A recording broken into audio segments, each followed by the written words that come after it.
Welcome to BW Dialogue. Today I have with me Professor Arvind Sahai of the Indian Institute of Management, Ahmedabad, and here he is to talk about his new book, Brands and the Brain, How to Use Neuroscience to Create Impactful Brands. Welcome, Professor Sahai, and thank you for joining us today. Thanks, Vasudha. Good to be over here with you and the team. First of all, congratulations on having your book out. I know it has come out only recently. It must be, be feeling really great to have this product out there now. Absolutely. As I was kind of talking to you a little while ago, it's been a while in the making. So the journey for this actually begins about 10 years ago. That was about the time that I was moving into neuroscience. My training is in the applications of behavioral psychology to larger marketing problems, but in particular pricing and branding as well. And so as I was doing work in that area, it occurred to me that after all, psychology is all, between your 2 years, and between your 2 years, you have 100 billion neurons, right? So that's what I got interested in neuroscience. And I started a course over here at IIM Ahmedabad almost 8-9 years ago on neuroscience and consumer behavior. So the first 2 years, I was kind of discovering the area, and my students were there as part of that journey. And sometime down that journey, I think around 4 years down the line, when we had stabilized a bit, one started also doing programs for industry. And that was about the time that one started thinking of formalizing all this stuff and saying, can we put it together in a nice package for a wider audience so that people can benefit from getting the information that is required to be able to leverage this humongous bits of knowledge which are being generated around the world and in India on how the brain works and what is the impact of that on the way brands are perceived, and therefore how they should be constructed. And that's what the book is about, helping people understand how the brain works in the context of brands and how we make decisions in the context of brands, and therefore how should one actually build, sustain, and rejuvenate brands? Who are the people who are doing it? How do you do it on social media? And who are the companies which have the equipment that can help you do it? So that's kind of the journey of the book. Wow, it must take you a really long time to come together. So I must ask, the title. So this was quite an interesting title, and you also have a great cover to go along with it. What made you choose this title? Was it something that you had already sort of worked on in the beginning, or was this, titles can take a long time to kind of come together. What was the inspiration behind that? So Brands and the Brain kind of captures the basic idea. It's about the brain and how it works. For example, if you're walking on a road and you discover a 2,000 rupee note, you feel happy. By the same token, if you're walking on the road and you lose 2,000 rupees, you feel sad. Now, technically, 2,000 rupees is 2,000 rupees. So the amount of pleasure that you feel from getting the 2,000 should be equal in magnitude to the amount of pain that you feel if you lose 2,000. But that's not really true. I'm sure you will agree that the pain is somewhat more. Most people will say that. Why is that? Because of the structure of our brain, how it is wired. And one could take other examples of it. So I've always been fascinated by how the brain works, right? And as I went deeper into neuroscience, that the gain circuitry in the brain and the loss circuitry in the brain are different. So you evaluate gains and losses differently. Then it all comes together in one part of the head where we take a common decision. And so my fascination for the brain on one side and the idea that I'm a marketing professor on the other side. So, okay, it's nice. The brain works this way, but so what? And the so what therefore comes into play when you're looking at the application in the context of brands. And so if it is about the brain and it is about brands, so brands and the brain is a very concise way of putting it together. And so therefore the title. And it's interesting, some people tried to persuade me that the title should be different. One of my colleagues in the US, for example, said, why don't you change the title? But I said, this is what I feel comfortable with. This is what I think it is about. And ultimately, the book should be a reflection of the author, not what other people think it should be, right?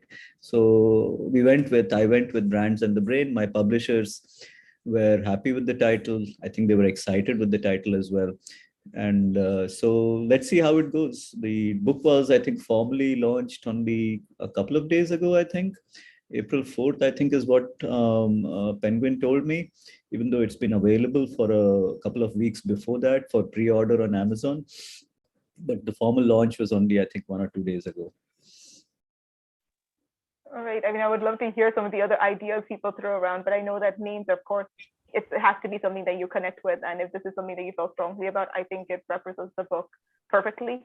And it is because it is equal parts psychology and then, of course, the brand of itself. And it has like a lot of examples of a lot of famous instances and famous things that have happened in the past that Indian audiences especially can relate to really well. That being said, like when you were writing, and I understand that this book is for brands, but did you have a target audience in your mind in particular? Like, were you thinking about your students or were you thinking about professionals?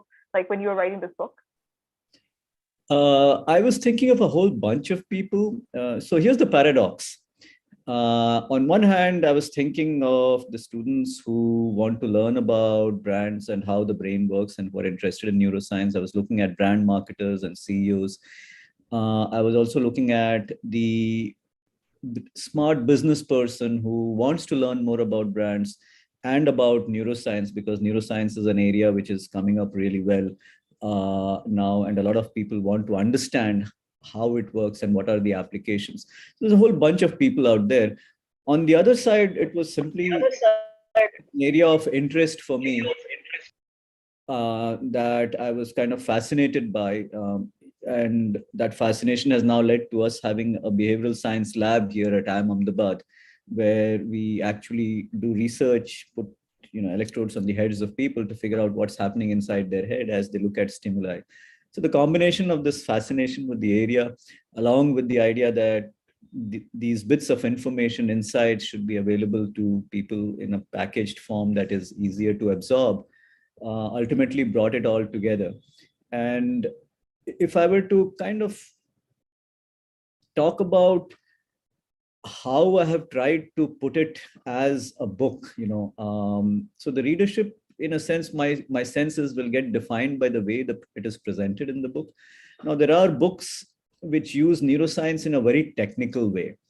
And those are really brilliantly researched, but perhaps not as accessible to an intelligent reader, simply because the technical terms will take it outside of the understanding, ease of understanding. There are other books which are very popular and easy to understand, but they are factually incorrect. They represent the opinions of the author rather than the reality. So I've tried to follow a fine line in between these two extremes, so that it is accessible enough, but is still based on solid research. So if you would have gone through the book, you would have noticed that I have managed to kind of cite more than 450 or 500 pieces of research from around the world, including some of my own, to make the claims that I'm making in the book. But at the same time, to keep it very example and application oriented, so that people are able to form their own links between the application and the research, and then make their own choices as to, okay, I kind of like this idea, this makes sense, and maybe I want to try it in my own company or institution. So that was the kind of approach that one took. My inspiration in some senses was a very famous book. I don't know whether you guys have read it. It's called Thinking Fast and Slow by Daniel Kahneman, Nobel Prize winning scientist. The person to know in the whole area of neuroeconomics, behavioral psychology. And he's written that book in a very fascinating way. It summarizes more than 40 years of research in the area of behavioral psychology, but in a fairly readable way, but somewhat heavy for most readers. So I have tried to kind of follow that as a template and base it on very strong research, but make it readable. So let's see, whether I have succeeded or not. Thank you so much. And I can see one of my colleagues has joined, so I would like to pass on the mic to Rohil. to ask the next set of questions. I think I will give first ladies first here. So we are gonna we've surrounded the author, but Dr. Batra might join us later today. Urvi, why don't you go first and then I'll ask my question. Thank you so much, Rugail. So, sir, I wanted to ask you that advertisement and human psychology is as old as we can imagine it to be, and the two have been extensively already researched on, which I believe is one of the courses that B schools also focus on directly or indirectly. So, how is your book going to be a disruptor in an already well-researched field? How is it different from the existing material that we have at hand? It's fascinating that you should say that advertising has been around for such a long time. In fact, there are these clay tablets in Babylon from 5,000 years ago that we know are advertising tablets, right? So yeah, absolutely, it's been around for a long enough time. What is relatively new is our insight into how the brain works. So there is a gentleman by the name of Antonio Damasio. I really encourage you guys to take a look at some of the work that he's done. So beginning around the mid-90s, we began to understand how the brain uses a combination of reason and emotion and conscious and unconscious to make decisions. Conscious and conscious memories also influences. You guys must have seen this movie Ghazni, for example. Mr. Sanjay Singhania, Amir Khan was playing Ghazni in that. He cannot form fresh memories.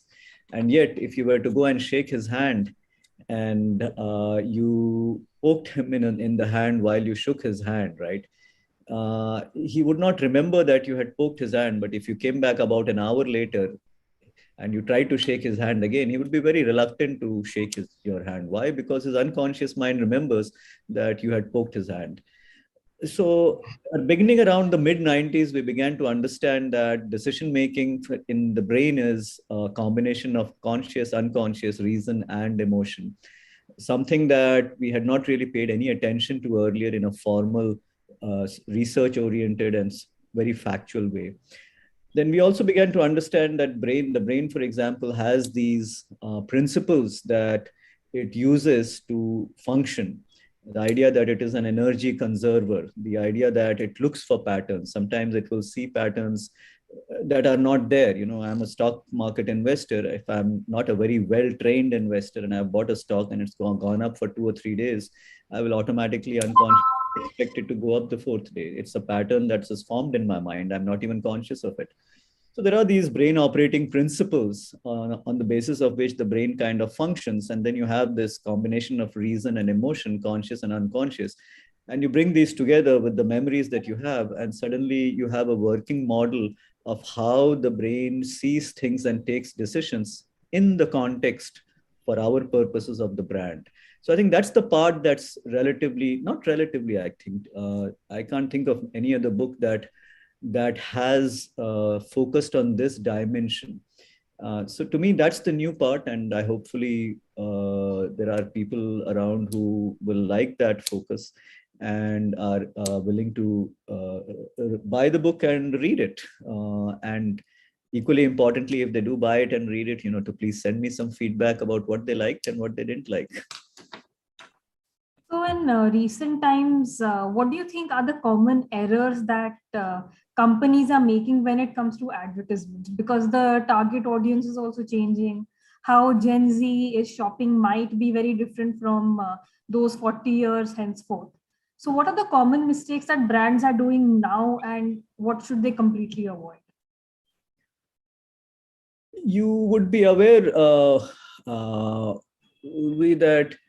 about only 10, 15, maybe 20% of brand launches of advertising actually manages to hit the customer in the place where they're supposed to have the impact that they're supposed to. I would argue to you that part of the reason for this is that we are not able to actually get inside the mind, inside the head of the customer and understand what is it that is driving the feeling, the thinking, the conscious, the unconscious related to that particular brand launch, packaging, positioning, distribution, pricing, and so on. And because we do not have a fix on that, therefore, the number of failures continues to be high, right? There's an apocryphal story that I'm sure you've heard. I know that I'm only getting an impact of 50% of my advertising, but I don't know which half. And that was true 100 years ago. It's still true probably today. And my argument basically is that if you use some of these new tools, which are now available, then you are able to do some tests which allow you to actually see what is happening inside your head as you are viewing an advertisement. So if, for example, I see an advertisement and my brain starts anticipating a gain, we know that a certain part of the head, the nucleus accumbens, is going to start firing away much above the base levels. Simultaneously, for example, if the anterior insula is becoming less active, we know that that is a fairly strong indicator of a reduced risk perception in the purchase of going after that particular product. So if both are firing simultaneously when I'm using the advertisement, that's a fairly strong indicator that the advertisement is likely to achieve the impact. We also know, for example, that if an advertisement or a salesperson merchandising plan and the message is constructed in a particular way, it has some patterns and contrasts, brain operating principles 4 and 5, 3 and 4, then it is more likely to engage the attention. So if it has engaged the attention, I'm more likely to get into the memory, right? And for a brand, I would kind of contend that, a brand has achieved brand nirvana when it is residing in your unconscious mind, and it is the automatic choice. When you have to choose a product in that category, you don't think, you just go and pick it automatically. And for that to happen, that takes a lot of work, and one has to understand how to get there. And to some extent, I think my book does provide some interesting clues to be able to get there. Yeah, like now we say Google it instead of saying that go to the internet and browse on Google. So yes, it's a by default setting for us now. So before I invite my colleague in, I have one last question for you. In addition to the example I just gave, do you have any recent commendable advertisements that have truly stuck with you and that are just hitting the nail on the head, as they say, when it comes to addressing the target audience? So my favorite ones are two, which are, one is around 8 years old, one is around 4 years old, and one is fairly recent. There is one advertisement that I very frequently show my participants in different sessions that I have, which is the Cadbury's series of Kuch Meetha Ho Jaye. I don't know whether you guys remember it. So there's one of them where there is a boy and a girl at a bus stop where the boy says to the girl, can I borrow one piece of your chocolate? And the girl looks at him, excuse me, why? And so the boy says, my mom, मेरी माँ कहती है कि कुछ शुभ आरंभ का काम करने के पहले कुछ मीठा खाना चाहिए. Yes, I remember that. Right. So that's a perfect example of trying to use your procedural memory, which is unconscious. We're all primed when we grow up before doing something auspicious, you have something sweet. So the girl gives it to the boy and then asks the boy, so what auspicious thing that you are doing? And the guy says, okay, I was thinking of accompanying you home. So nice pickup line and so on. But the more important thing from a neuroscience perspective is that I'm actually tapping into the unconscious procedural memories that we all carry. And I'm inserting my product into there. Instead of having dahi and chini, or instead of having a peda or a kulfi, you are going to have now Cadbury's, and it's inserted in a way that it's very natural. Boy meets girl context, very, very natural, right? So a fantastic example. Similarly, the Samsung service ad, which was aired about 5 years ago, the Licious advertisement, which was aired very recently on a fish, right? So these are some which I really like. But to me, the application is well beyond advertisements, actually. You can look at it also in terms of how salespeople interact with their clients, whether it's in the context of business to business markets, or in the context of wealth managers who are interacting with their HNI clients. There also, I need to be able to figure out what is the way in which my client actually thinks. What are the patterns that the client thinks along, and how can I then tap into the patterns? And again, there are some instances of that, right? If you look at the business to business context and you look at how salespeople are normally trained to interact with their clients and to be able to influence them, you can actually design templates that salespeople can use for particular profiles of clients that makes them a lot more effective, because they're able to achieve the connection a lot more effectively. So lots of potential applications, and the more people hopefully buy and read the book, the more they're able to see this. Hopefully our efficiency and productivity becomes better than the 10 or 20% that we are stuck at just now. Yes, the fact that I can relate to the advertisements you spoke about is testimony to how the subconscious and conscious mind relate to each other when we talk about advertisement. So with that, I would like to invite my colleague, Mr. Rohel Amin, to take the conversation ahead. Thank you so much, and great listening to all these points that you've raised, Professor Sahai. We talk about brand recall, brand perception, and we know, when an ad is made, it has controlled conditions. You portray a certain fact which may be far away from truth, and then people place their belief in those perceptions, and they fall in love with that perception, and that's how it is. So it's a imaginary romantic story that you fall in love with, in a way, right? So if you have to deconstruct perception as far as that emotional trigger is concerned, how far is it based on those controlled conditions, that sanitized look of the brand, and is it also that somewhere we are taking consumers, we're capturing their imagination in a very controlled manner, which is maybe far away from reality. How do you see this dichotomy? That's my question to you. So if I understood you correctly, Ruhel, what you're saying is that when an advertisement is constructed, it's just kind of stylized, right? And therefore, if it is very distant from reality, then what is the... Is that perception, exactly, is that perception a realistic thing to take into account, by the consumer? Okay. So it is here that I think the projection of the brand kind of has to connect with, has to gel with the authenticity of the promise or the brand itself, right? So now, I don't know whether you have seen this one a few years ago. This was the Samsung service advertisement.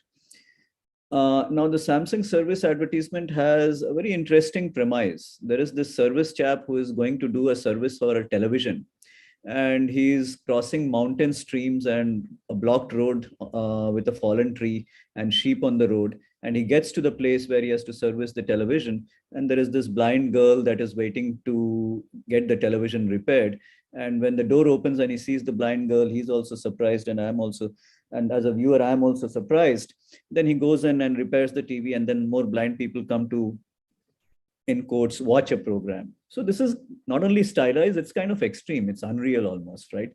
But as you watch the advertisement, you get carried along in the advertisement. Why do you get carried along with the advertisement? Because the advertisement has a pattern and a contrast. What is the pattern? There is a hero, the service guy, overcoming obstacles, the tree on the road, the mountain streams, the sheep on the road, and he gets to the journey, to the end of the journey, and is successful. So hero, obstacles, success. That's a pattern in my head. I watch it unfolding on the screen, and I am automatically engaging with it. I see some contrast, such unexpected things happening. Door opened by a blind girl. Oh my God, why is the girl blind? And why is this guy here to repair a television which is going to be watched by a blind girl? I'm surprised. I'm curious. More blind people. Oh my God. And the person who's coming on the television is a friend of this person who's sitting over here. So a series of contrasts which keeps me engaged. The fact that there are blind people evokes my compassion. and I'm much more ready to relate to it. And then you have an underlying music score. For those of us who are into classical music, we know that there are certain themes of music, certain kinds of music that will take you along. So this music is taking you along on the journey. So despite the fact that it is stylized, right, what is happening is that I am engaged. And because I'm engaged, the message is coming through to me. And because the message is coming through to me, then the only question that remains is the promise that is being made in this stylized message, is that authentic? Will Samsung actually send their service person and repair my television if I need? And so interestingly, Samsung, when they made this advertisement, the vans were on the road for about 4 months before the advertisement was aired, so that they could be sure that indeed, if we make a promise, we can deliver on that. So the authenticity part of the delivery is very important, and the message itself can be stylized or even be an extreme. And that is okay. In fact, I would argue that these days, more and more, the extremity of the message is what attracts the attention, but ultimately I will go with something only if it delivers the promise. Whatever the message, there is an underlying promise. So in this particular instance, the execution of the campaign, the promise was that we will get your television repaired, even if we have to go up, mountain roads and cross blocked roads, but we will get it done. That was the underlying emotional message, if you will. And if I can deliver on that, then I have actually magnified the impact of the stylized message that I have created. So that to me is what is happening. Right. I just want to quickly follow this one more question related to it. So, brands, of course, want to be perceived in a certain way. And of course, they follow all the steps to ensure it happens. That's why they maybe wait for an IPL and they do, or whatever they do. Tell me, is there a playbook to build that connect, that favorable connect that triggers the right emotions between the brands and the consumers? Can this be deliberated? Is there a way to deliberate it and ensure that if you follow these steps, you can do it? In your view? So actually, in the book, I do give some steps, not all of the steps, but many of the steps that you can use to evaluate the brand that you have, that you want to develop. And then some ideas on what some people have done. And I actually deconstruct some of the advertisements to show how these have these have been executed and why they are so powerful. So for example, the Samsung service advertisements had more than 211 million views, the YouTube video. That was the highest in that particular year. So I do not think of my book as a playbook. My book is more about sharing an idea, laying out the lay of the land in this particular area of how brands and brain come together. But there are sufficient points of interest for people to develop their own playbooks if they so want. Because to me, each company is in a different situation. Every company will have some unique contextual elements, some unique company related elements, and those need to be factored into any creation of a playbook that is applicable to the company. So while the book is a good point to not just start out with, but also to make some substantial advances and to use them as kind of guardrails almost to move in a particular direction. But some of the work would need to be done by the individual companies so that they are more able to use the book productively. All right. Vasudha. Thank you, Ruhail. And I can see that we do have a question from the audience, but we will try saving that for the last 10 to 15 minutes of the discussion. So please don't go away. We will address your questions. And thank you for asking those. And it was really interesting hearing about your whole conversation with my colleagues regarding these advertisements. Of course, advertisements are a big part of branding. I mean, you started off with the Maggie, Mera Maggie, and that's very true. We grew up with these advertisements and it sticks to us. And no matter how much negative news is around it, we just kind of wait for our favorite brands to come back. But you also talk about in your book how brands are more than just the advertisements. It's about creating a trust. It's about the core values of the company. Can you tell us a little bit more about that? Like what more is there to that brand that separates it from even the company? Because you also talk about selling of brands and what other people are buying is a brand name. So what is that different? What are those things that differentiate the brand from the company, and what else goes into the brand other than just the advertisements that we see? So at the end of the day, if you think about a brand, what is it? It's a feeling in my head. When I think Tata's, what do I think? I think a sense of integrity, a sense of trust, and that then applies to the salt or electronic goods that they sell, or to trucks, or to cars, or to software, or to a whole bunch of stuff. So ultimately, the brand is a feeling in the head. It's a memory in the head. It's a sum total of the experiences that I've had with different people connected with the organization or with the products that I have experienced. And that sum total of experiences and feelings and viewpoints is summarized as a conscious and an unconscious memory. It's a set of, and by the way, thanks for reading that book at such depth, Vasudha, because it tells me that you've actually gone through it in some detail. Very nice to see that. So all of these feelings, experiences, ultimately are a set of conscious and unconscious memories, synapses. And when I see a brand that I really like, right, that I connect with, I get spikes of these neurotransmitters. Maybe I get more oxytocin or vasopressin or dopamine or serotonin. There's this very interesting example in South Africa. That a very significant proportion of the men in South Africa are brought up by either their moms or grandmoms, because a lot of the men have passed away for medical reasons or other reasons.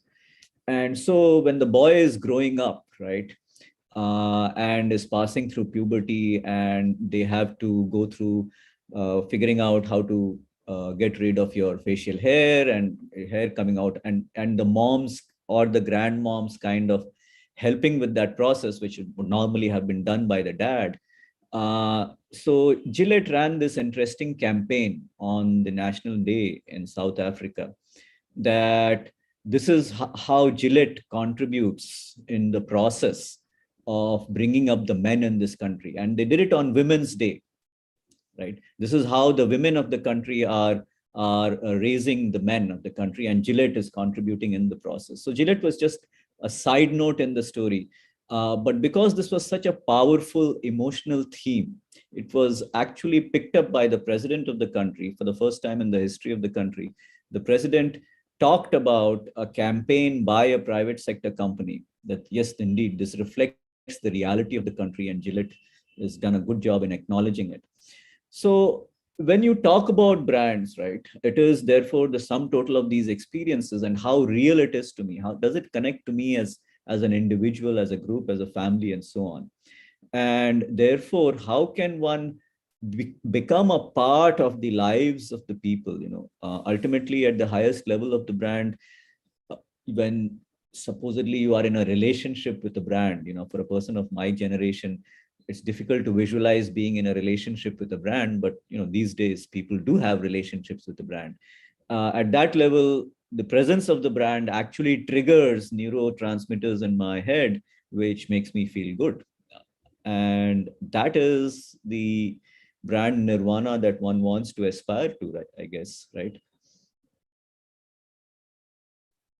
I'm actually really glad you mentioned this, because I know that at least now it's very popular to even see these, like in meme formats, you see like these kind of social initiatives that a lot of brands have done. I mean, I remember this one by Heineken where they showed like apparently at some point they came out with these bottles that would be repurposed as bricks that could be then used to build houses. And it was just like one small meme, just as you're scrolling through social media. And you do also talk about social media as a very important component in brand building. Can you tell us a little bit about that and how that has completely kind of changed the way branding works? So that's a very interesting thing, actually, because with social media, what has happened is that the events which used to happen offline are now increasingly happening online. It might happen on Instagram. A meeting might happen on Instagram or Tinder, for that matter, or a particular piece of information might come on Facebook. And so therefore, the messaging and some of the exploring of the brand and the search for the brand has moved online. And so for building a brand online, I need to be able to tap into the behavior online. So what is the classic thing about behavior online is attention spans are much shorter. Especially when I'm surfing and searching. Having said that, if somebody clicks on a YouTube video, they are willing to watch it for 30 seconds, for 2 minutes, for 4 minutes, if the video is interesting enough, right? So the challenge is balancing out the idea that a person is going to be searching for very short periods of time and they need to hit on my particular content that I want to be able to see them to see. And if it is an experiential online brand that I want them to experience, right? So that's one dimension of it. The other dimension of it, of course, is the fact that many brands will still be experienced offline, right? So there is this very interesting direct to consumer brand, which is called M Caffeine. It's personal care products. You use it on the face for face wash or even for the conditioner and so on, coffee based. Now, if you look at this brand, right, the brand itself is going to be experienced offline. It is a physical product. I need to wash my face or I need to be able to condition my hair. But the purchase part of it, how it is available, how I make the payment for it, how it is delivered to me, when it is delivered to me, all of that is part of the online experience. And then where do I first look at it, on Instagram or on the company's website or on Amazon or Facebook? So that is the part. Is my favorite influencer using it? How was the unboxing video on YouTube working? There you go. There you go. And so the challenge for the company essentially is to be able to get to those people in a way that multiplies the impact, and then to have a direct feedback loop, right? So for the company, they actually look for feedback from people and they play that feedback back into the product design. So some of the basics have not changed. It is ultimately about the experience, but some of the mechanics of how the brand is constructed will change online, because now the earlier influencer who would have come on television is now running maybe a blog or is posting on Facebook, and that is who I have to reach in order to also connect better with the people. So social media multiplies the rate of access, but it also makes attention a little more difficult. So that's the capturing of attention then becomes a key part of how I'm going to be able to succeed or not. Yeah, actually, since we are talking a little bit about the social media aspect, I do have one more question. Because this is a book about branding, but there are all different kinds of brands available, different kinds of branding, and we are seeing this influential culture also really rise. Can someone who is trying to build a personal brand also like gain insight from this book? Like, is this something that is this book like stretching across those fields? That's a fascinating question. Give me half a second to think about that, because I had we can come back to that towards the end. I think my colleague let me build an answer, but I'm kind of thinking on my feet over here. Why not? Having said that, one would need to do a self-assessment, right? If one wants to do a personal branding, right, the first thing is to understand who I am as an individual, because if you want to be an authentic brand, right, more and more authenticity is one key to the branding process. Authenticity and empathy are two keys to the branding process. So I need to understand myself and I need to be perceived as I really am, because I can't play a lie all the time in front of other people ultimately. So if I understand myself, then there are some elements of it that I would want to project a little bit more, right? Yeah. So that's the beginning of the process. Then the rest of the process is, how do I impact others as an individual? So what is my perception? This is my understanding of myself. I need to check that against what actually people perceive me as on a regular basis and in short bursts of time, like we are interacting just at the moment. And then to combine that with the elements of the book, so that the rest of it will then follow from the book. But these two parts one would need to do in addition. So very quick top of the mind response to this one, Vasudha. No, I think that's an excellent response. And actually, while you were talking, I was thinking about this whole cancel culture that has basically come in because of people not being able to sort of keep up with that image that they built in the beginning. And, natural human development is obviously very different. I can see Ruhail has joined again. I would like to pass the mic to him. Thank you so much. So my question is, we're talking about attention deficit. It's become a conversation that, we have 4 to 5 seconds of attention. We hop from one platform to another. So in this context, when a brand releases an advertisement, for example, in this behavioral context, how can brands be able to create the impact they used to create when only TV ruled, when print was there, or how can brands adjust to it and yet create that impact? So first of all, I would kind of say that some of the basics have not changed, right? If you look at Mahindra Thar, for example, the Thar vehicle that has just come, it's a success, huge success, right? Now, if you ask me, what are some of the reasons for the success? There are many reasons, including good online marketing. But at the heart of the success is the design of the product. That product appeals to people. The design appeals to people, the performance specification appeals to people. So that part has not changed, right? So if I have a good, solid, powerful product, then I'm likely to do well. Let me take a slightly different example. Electric two-wheelers, motorcycles. What is a challenge for electric two-wheelers just now? Batteries, range, charging. And recently, of course, some vehicles have gone up in smoke. So there is this issue, are they safe? Why have they gone up in smoke? Because in Indian conditions, when you're leaving a two-wheeler outside, the battery can go up to 60 degrees, at which time it will get discharged. The number of cycles that it can recharge is also going to go down. And it has the hazard of fire. So you actually need to cool it. But most of the two-wheeler manufacturers, electric two-wheeler manufacturers in this country do not have a cooling system because they haven't done the battery and the BMS for Indian conditions. They have just taken something from the Netherlands or China and brought it here. So if you are a company that is going to create a two-wheeler motorcycle, let's say electric, which has a liquid cooled battery plus BMS, you automatically have an advantage. You have created a differentiation which is of relevance to the customer.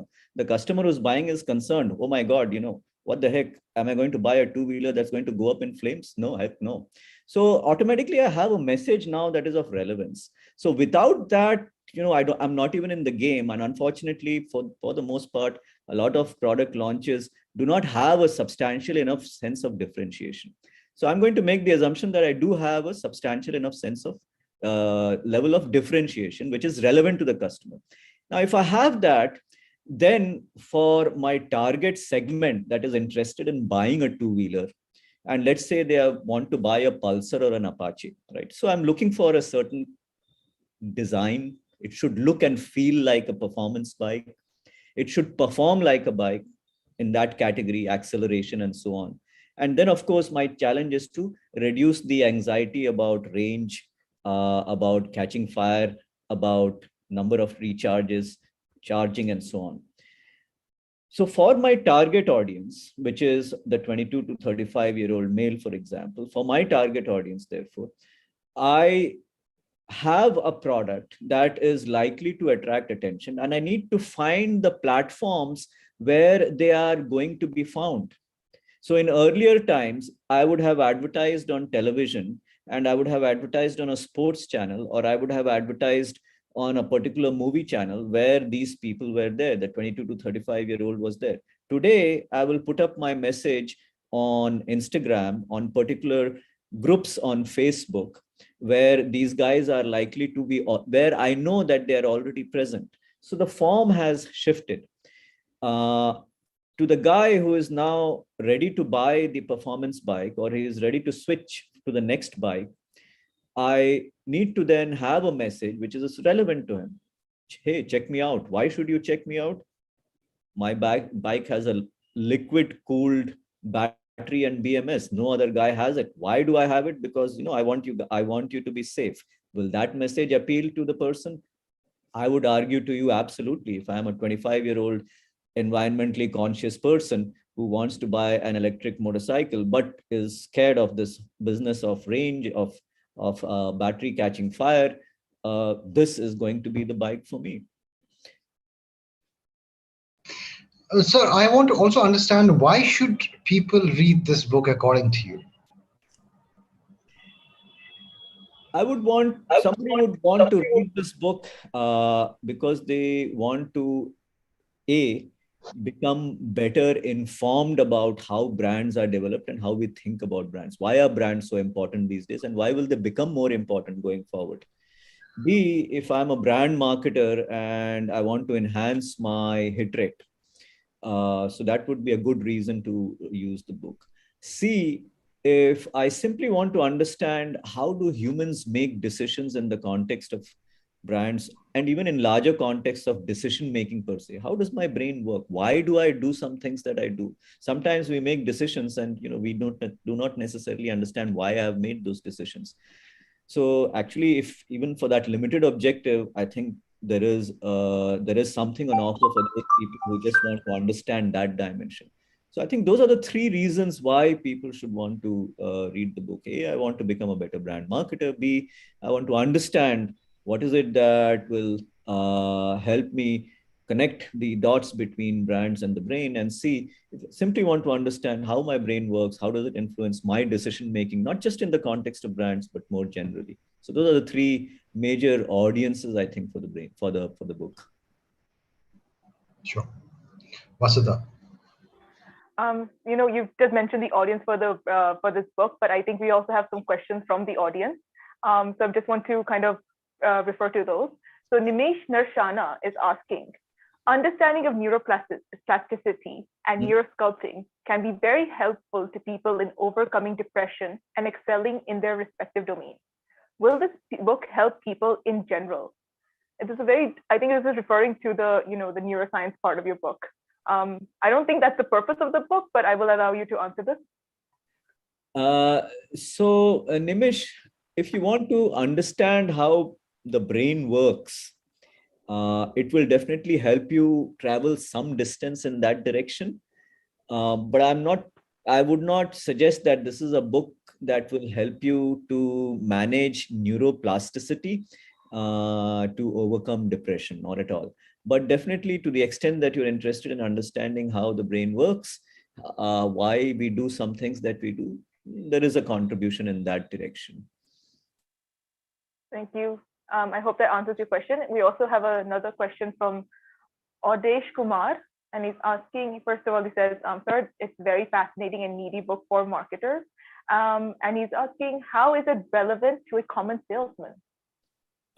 So in fact, apart from brand marketers, in the marketing fraternity, the second major group that I think will find it extremely useful are the salespeople and the area managers, the territory managers. Why? Because they are actually continuously interacting with people who are their customers, right? So I need to be able to influence those customers. I need to be able to achieve behavior change with those customers.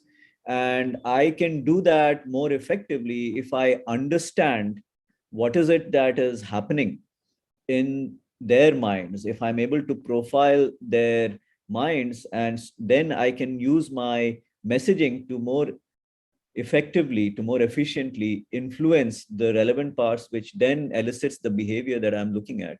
So just as an example, if I'm a pharma territory manager, right, and I have a new drug and I am going to a consultant or a doctor and I'm sharing with that doctor, this is the new medicine that my company has come up with, and I think it would be great if you can prescribe this medicine for so and so reasons.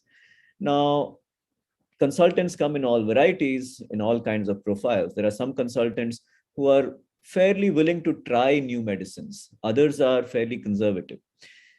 in fact, a large majority are conservative, they don't change medicines easily. Why? Because you have seen the performance of a medicine along with the side effects for a large number of patients over time. And you know what works well for patients. And as a good doctor, you don't want to tinker too much with that. And so therefore, the challenge for the salesperson over there in this context is, how do I get the doctor comfortable with this change? How do I reduce the risk aversion to the change, which is very natural in his context? And to that extent, I think my book has something to contribute for salespeople. I hope that answers your question, Adesh. And I actually thought that this book was quite great for salespeople, because it talks a lot about, the marketing techniques and, understanding the customer and their needs. And the first part of the book, at least, really heavily focuses on that. Do you have any final questions? Yeah, one last question, quick question, which I ask all my authors, who are there. Book is a journey, of course, and it's not the finished product that you always, kind of celebrate. So there's a backstory to it. Like authors, typically known artists, they write middle of the night, coffee cups. Was it like that for you? What was the process of making it possible? I am still a little surprised that it came out, because as a faculty member at IIM Ahmedabad, you are juggling so many different things: teaching, research, consulting, administrative work, building a lab, and so on. So I have to acknowledge a few people who have been very instrumental in helping me to write the book: Meghna, Paridhi, Tara, and Varuna, who have helped me in various parts in sourcing some of the material and putting together the diagrams. And the book kind of worked in fits and starts, right? The passion kind of sustained it over a number of years. But I'm not really a night person. So beyond 10:30 at night, I cannot stay up. So that was not really an option. So it's got done in bits and parts during the regular days, during the weekday, during the weekends. Sometimes for 2 or 3 months, there was kind of nothing because I was so busy doing other things. Then you came back to it again and again and again. The pandemic helped a bit, especially the first few months, when suddenly your other activities kind of took a dip. And so that gave a good push. And I think that push helped to take it over to the final finishing line. So in a very paradoxical way, that reduction in the activity, we still were, going for doing all our work, but the overall over of activities decreased a bit, and that gave a little bit of that extra time. So it has now come out in 2022. Without the pandemic, it probably would have come out another year later. So that's the story, if you will. Thank you. Thank you very much.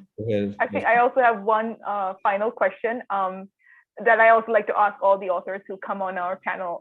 So do you have a favorite book? And if so, what is it? And also, what are you reading right now? I think my favorite author is the one that I mentioned earlier, Daniel Kahneman and Thinking Fast and Slow. I think that's my all-time favorite. Then there's another one which I really very much. That's Your Money and Your Brain by a person called Jason Zweig. So these are my favorites from a reading perspective in the area of interest.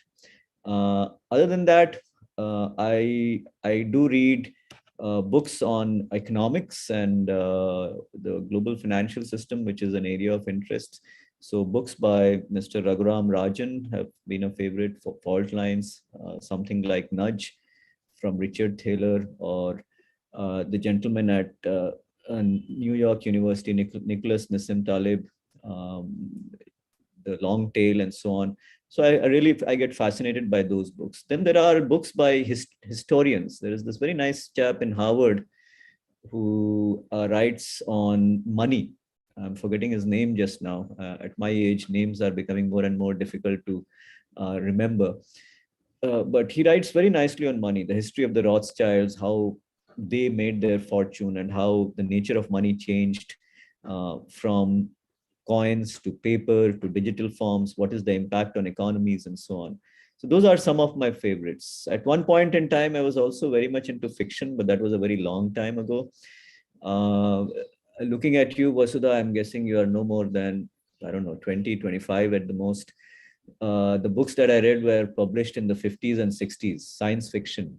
Isaac Asimov and Frank Herbert were some of my favorites. In fact, I even managed to get one of my two kids to read some of them. And so, we have something in common to talk about. I can't say I recall those names. Sorry.